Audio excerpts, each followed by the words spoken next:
শুভ সকাল আমার প্রিয় পরিবার, তোমরা সকলে কেমন আছো?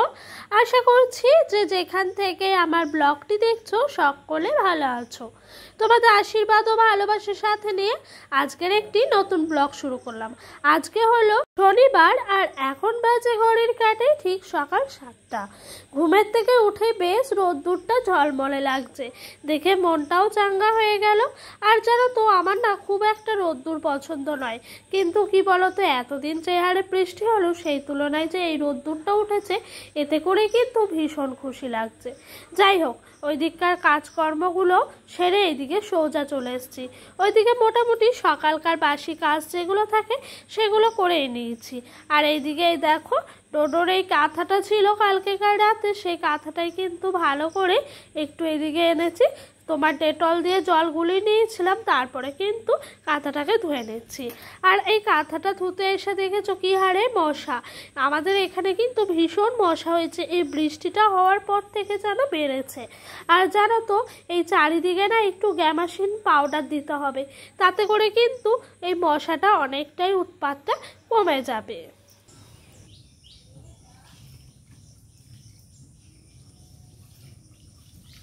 তো ওই দিক দিয়ে আমার সমস্ত কিছুই ধোয়া নাড়া হয়ে গেল, আর এই দিক দিয়ে চলে এসছে এই দড়িটির মধ্যে একেবারে মেলে দেবো বলে। আর জানো তো এই কদিন ধরেই না ডোডো অনেক রাত অবধি জেগে থাকছে, সেই কারণে কিন্তু সকাল সকাল উঠতেও পারছে না। এখন যেন ঘুমের থেকে ওঠে কটায়, ওই সকাল 8:30 থেকে 9:45 মধ্যে।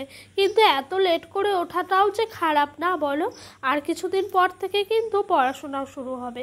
সেই জন্য আমি ভাবছি কি জানো তো, আজকে থেকে যে বিকেল হলে একটু ঘুমিয়ে তুলে দেবো, তাতে করে কিন্তু রাত্রেবেলা তাড়াতাড়ি ঘুমিয়ে পড়বে।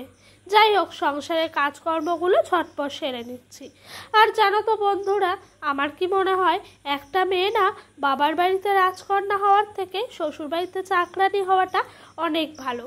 কেন বলছি বলো তো? কারণ একটা মেয়ে বাপের বাড়িতে জোর বেশি 20টা বছর, তার থেকে বেশি হলে 25-26 বছরই থাকে, তারপরে কিন্তু তাকে শ্বশুর বাড়ি যেতে হয়। আর কিন্তু ওই 26 বছর বা ধরো 30 বছর তারপরে যতদিন মেয়েটা বেঁচে থাকে দুনিয়াতে ততদিনই কিন্তু মেয়েটাকে শ্বশুর বাড়িতে কাটাতে হয়। তাই জানো তো শ্বশুর বাড়িতে সমস্ত কাজকর্ম করার পরও নিজেকে চাকরির মতো খাটিয়েও নিজের কাজের প্রতি আলাদাই একটা কিন্তু শ্রদ্ধা এবং ভালোবাসা থাকে। আর জানো তো সংসারে কাজ করার পর একটা আলাদাই শান্তি লাগে। তাই জানো তো বাপের বাড়িতে কখনোই রাজকন্যা হিসাবে ছিলাম না, ছিলাম খুবই নিম্নবর্তী বাড়ির একটি মেয়ে। তো সেইভাবেই নিজেকে একেবারে স্থাপিত করেছিলাম। তাই আমার মনে হয় একটা মেয়েকে, অনেক বাবা মা আছে না একেবারে কাজকর্ম করতে দেয় না, কিন্তু প্রত্যেকটা মেয়েকেই কাজ করতে দেওয়া উচিত এবং প্রত্যেকটা কাজই শেখানো উচিত। কারণ মেয়েদের ভাগ্য সেটা তো কেউ আর হাতে ধরে নিয়ে আসে না। মেয়েটা সে নিজের ভাগ্যটা সে নিজেও জানে না, এটা তো বিধাতার দান, তাই না বলো? তাই মেয়েটার ভাগ্য অনুযায়ী সে যদি একটা কুঁড়ে ঘরে গিয়েও পড়ে, সে জায়গাটাকেও সে কিন্তু মানিয়ে নেওয়ার প্রতিভা থাকতে হবে আমার মনে হয়। আর জানো তো মেয়েদের বিয়ের পরই সব থেকে জীবনের শুরুর অধ্যায় হলো বিয়ের পর, তাই আমার এরকমটাই মনে হয়। যাই হোক, কথা বলতে বলতে অনেক কিছু হয়ে গেল। ওইদিকে ডোডো সেরেল্যাক্স ঢেলে নিলাম, তারপর চা বিস্কুট খেলাম, আর এইদিকে চলে এসেছি কাঁঠালের বিচি বাটা করব। আর এই কাঁঠালের বিচি বাটা খেতে ভীষণ ভাল লাগে জানো। কাঁঠালের বিচিটা না একটু মোটা মোটা করে সেদ্ধ করতে দিয়েছিলাম, আর বাটতে গিয়ে একটু অসুবিধা হচ্ছে, তবুও কিন্তু একটু জোরে জোরে পেস্ট করাতে ভালোই হয়ে যাচ্ছে। আর আজকে একটু অন্যরকমভাবে করলাম, মানে আমার কাছে অন্যরকম নয়, আমার শ্বশুরবাড়ির সবার কাছেই অন্যরকম। যেহেতু আমার শ্বশুরবাড়িতে এভাবে কাঁঠালের বিচি বাটা খায়নি, ওনারা ভেজে খেতেন জানো। কিন্তু এভাবে খাওয়ার মধ্যেও কিন্তু আলাদাই একটা টেস্ট আছে। এই ধরো কাঁঠালের বিচিটা তোমার কাঁচা লঙ্কা দিয়ে সিদ্ধ করে নেবে, 2-1 কোয়া রসুনও দিতে পারো, যদি গন্ধটা না ভাল লাগে নাও দিলে হয়। তারপরে কিন্তু এভাবে বেটে নেবে, নেওয়ার পর কাঁচা লঙ্কা কুচিয়ে একটু সর্ষের তেল দিয়ে যদি মাখা করো না, অসম্ভব লাগে যেন খেতে। এই দিয়ে না 1 থালা গরম ভাত খাওয়া হয়ে যায়। যাই হোক, এটাই ছিল আজকে আমাদের সকালকার খাবার। সকালে সমস্ত কিছু কাজকর্ম সেরে এদিকে চলে এসেছি দুপুরে রান্না বান্না সারতে। তো দুপুরে আজকে সেরকমভাবে আনাজপাতি ঘরে ছিল না, যেন খালি ছিল ঘরে দুটো উচ্ছে। তো আমার শাশুড়ি মায়ের তো সুগার, তাই ভাবলাম ওনার জন্য একটু উচ্ছেটা ভাজা করি কাঁচা লঙ্কা চিড়ে। আর ওই দিক দিয়ে একটু তোমার ডিম সিদ্ধ বসিয়েছি, ডিমটাও করব। আর আজকে কিছু ছিল না, তাই ডোডোর পাপাও বললো বাজারে আর এখন যেতে পারবো না, অনেকটাই লেট হয়ে গেছে, তাই কারণে কিন্তু যা আছে ঘরে তাই দিয়েই করো। তাই ওকেই আমি বললাম যে একটু ডিম নিয়ে আসতে। তো ওইদিকে ডিমটা আমার সেদ্ধ হয়ে গেছে, এখন একটু মসুর ডালও সেদ্ধ বসিয়ে দিলাম। যেন আমাদের যেরকম নিত্যদিনের বাজার করে, মানে দিন আনা দিন খাওয়া সংসার যাকে বলে, তো সেই কারণে জানো তো 100 করে রোজ মুসুরির ডাল আনে, মানে যেদিনই হবে আর কি, সেখান থেকে না আমি অল্প অল্প করে বাঁচিয়ে রাখি। রাখার পর কিন্তু ওই মুসুরির ডালগুলো একদিন যোগ করে আমার কিন্তু একদিনকার তোমার হয়েই যায়। তো এরকম করি প্রতিনিয়ত সংসারের মানে গুছিয়ে রাখার চেষ্টা করি। আর এই দিক দিয়ে 4টে মতো ডিম এনেছে, যেহেতু আমরা রাতে ভাত খাচ্ছি না কিছুদিন ধরে, সেহেতু একবেলার মতনই আজকে রান্না বান্নাগুলো করব। আর জানো তো একবেলার রান্না করতে 100 ডাল আমাদের লাগে না, সেই কারণে ডালটা বেশি বেশি করে লাস্টে খাই। তাই ভাবলাম না একটু রেখে দিই, তাতে করে একটু সঞ্চয়ও হবে আর ভালোও হবে। আর ঝটপট করে ডিমের খোসাগুলোও ছাড়িয়ে নিয়েছে। আর ডিমগুলো দেখো কি সুন্দর হয়ে সেদ্ধ হয়েছে। এক একটা ডিম থাকে খোসাই ছাড়তে চায় না, আবার এই ডিমগুলো এত ভালো, খুব সুন্দর খোসা ছেড়ে গেছে। আর জানো তো তোমাদেরকে একটা টোটকা শেয়ার করি, এই ডিমের খোসা যদি ছটপট করে ছাড়াতে চাও, তাহলে ডিমটা যখন সিদ্ধ করবে তখন একটু নুন আর একটু সর্ষের তেল দিয়ে দেবে, তাতে করে কিন্তু খোসাগুলো খুব সুন্দরভাবে পটপট করে ছেড়ে যায়।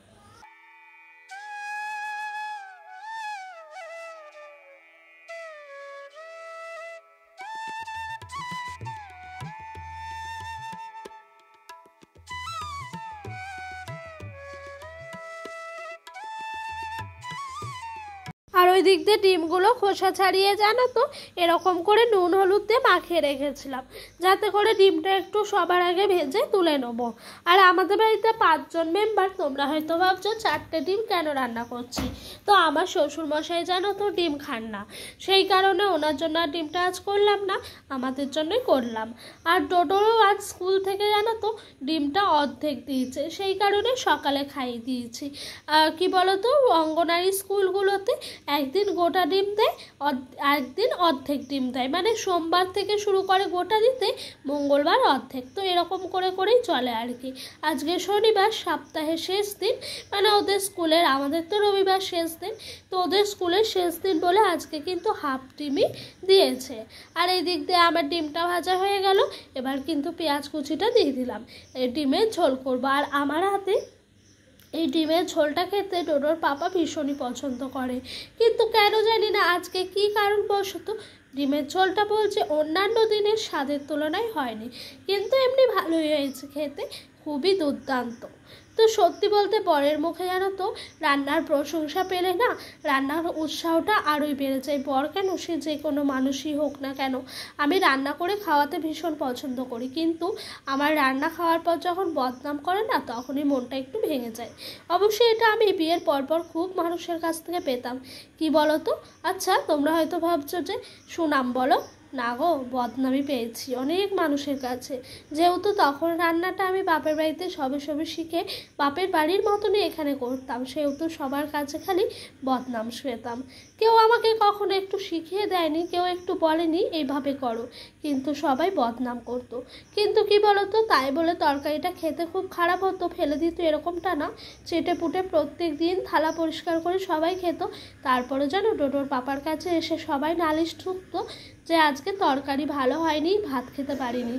এই সমস্ত দিন প্রচুর ফেস করেছি গো, এগুলো এখন বাইরের খাতায়। যাই হোক, অনেক মনের কথাও বলে ফেললাম। অনেকে হয়তো ভাবছো দিদিভাই কোন কথা থেকে কোন কথায় চলে এলো, যেন এসব কথা বলার মতো লোকগুলো পায় না, কিন্তু এইসব কথা আজও মনের মধ্যে গেঁথে আছে। এক এক সময় মনে হয় চিল্লে চিল্লে আমার নিজের মনের কথাগুলো কাউকে খুলে বলি। যাই হোক, তোমাদের সঙ্গে অনেক কথা শেয়ার করি বলে আজকে এই কথাটিও শেয়ার করলাম। যদি কারো খারাপ লেগে থাকে আমার কথাটা শুনে অ্যাভয়েড করে যেতে পারো, তাতে আমার কোনো দুঃখ নেই। যাই হোক, মশলাটাও খুব সুন্দর কষানো হয়ে গেছে, তেল ছড়ে গেছে। এবারে একটু ঝোল দিয়ে দিচ্ছি। আর এই ঝোলটা কিন্তু বেশি দেবো না, যেহেতু ডাল করছি সেই কারণে ঝোলের পরিমাণটা মিডিয়াম রাখবো। ডাল না করলে ঝোলের পরিমাপটা একটু বেশি রাখতাম।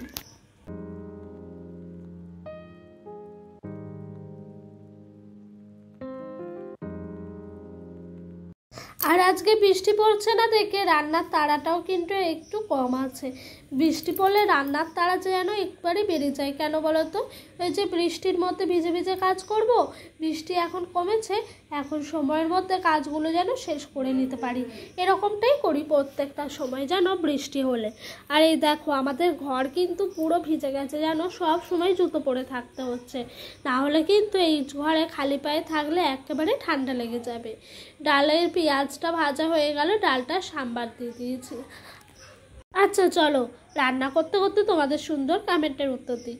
রূপা দিদিভাই বলেছে, সত্যি তোমার শাড়িটা খুব ভালো লাগছে গো, এটা কি বেনারসি শাড়ি? সত্যি বলতে দিদিভাই আমি জানি না গো এটা কি শাড়ি। আগেরবার দুর্গাপুজোর সময় দোকানে গেছিলাম, তো বলেছিলাম পুজোর শাড়ি দেখি নতুন কি বেরিয়েছে। তো ওনারা সেখানে অনেকগুলো শাড়ি দিয়েছিল আমার সামনে ফেলে, বলেছিল কোনটা নেবে বলো। তো সেখান থেকে আমার এই শাড়িটাই প্রচুর পছন্দ হয়েছিল। আর দোকানদার যিনি ছিলেন তিনি আমাদের চেনাশোনা, তো তিনি আমাকে বলছে, বৌমা তোমার এই শাড়িটা কিন্তু ভাল লাগবে, তুমি নিতে পারো। তো এই রকম কথা বলাতে আরও বেশি করে ওই শাড়িটা নিয়েছিলাম। আর ওই শাড়িটা নিয়ে পরার পর থেকেই আমার যেন আলাদাই একটা ভাল লাগে জানো। শাড়িটা যখন প্যাকেটে ছিল খুব একটা ভাল লাগছিল না, কিন্তু এখন যেন আরও ভীষণ ভাল লাগে। আর মনের মতো করে ব্লাউজ পিসটাও বানাতে পেরেছি, তাতে করে কিন্তু আরও নিজের ভাল লাগে জানো। শাড়ির কিন্তু সৌন্দর্য আরও ম্যাটার করে ব্লাউজের ওপর। তো ব্লাউজটাই যখন অত সুন্দর করে বানানো, তাতে শাড়িটা কেন সুন্দর লাগবে না বলো। যাই হোক, ওইটা অনেকেই বলে জানো দিদিভাই যে শাড়িটা বেনারসির মতো দেখতে। অনেকেই সত্যি এই কথাটা আমাকে 2-3 জন আমাদের বাপের বাড়ির ওইখানে বলেছেন যে এই শাড়িটা কি বেনারসি শাড়ি। তো আমি বলছি জানি না ঠিক, তো হতেও পারে যেন বেনারসির মতনই হয়তো ডিজাইনগুলো আছে, বেনারসির মতো লাগে মানে কলকাগুলো আর কি। জানি না দিদিভাই, তোমার কি মনে হচ্ছে বেনারসি শাড়ি? তাহলে হতেও পারে। যাই হোক, ওই দিককার খাওয়া দাওয়া সমস্ত কিছু সেরে একটু শুয়ে রেস্ট নিয়েছিলাম। উঠে আসলাম, ডোডোর পাপার এই জামাগুলো কালকে কেচে দিয়েছিলাম, কাল আজ মিলিয়ে বেশ ভালো শুকিয়ে গেছে জানো। এবার আলমারিতে ভরার পালা। এই যে কোনো অনুষ্ঠান আসছে মানে যতটা আনন্দ লাগে তার থেকে কিন্তু বেশি এই শেষের দিনগুলো খারাপ লাগে। এই জামা কাপড় গোছানো, সমস্ত কিছু আবারও জায়গা মতো সব কিছু ভরা। কিন্তু কি বলতো, আমার না আলমারিটা একবার গোছানোর দরকার। এই ভাবছি ভাদ্র মাসে সমস্ত কিছু রোদে দেবো, জামা কাপড় রোদে দিতে হয় তো। তখন 2 বছর ধরে পারছি না, 3 বছর ধরে পারিনি। এবছর পারবো কি না জানি না, যেহেতু বিয়ের প্রথম বছর আমাকে বলেছিল দিতে হবে না, নতুন বিয়ে হয়েছে। তারপরের বছর ছিলাম না, তারপরের বছর ছেলে ছোট ছিল বলে পারিনি। এবছর কি হবে কে জানে। যাই হোক, দেখাই যাক। আর চলো, ডোডোকে এখন সন্ধ্যাবেলায় দুধ খাইয়ে দিচ্ছি। আর এই পুতুলগুলো আলমারিতে ভরা ছিল, ও টেনে বার করতে বলছে। আমারও মনে হয় জানো যে না, দিদি ওকে বের করে।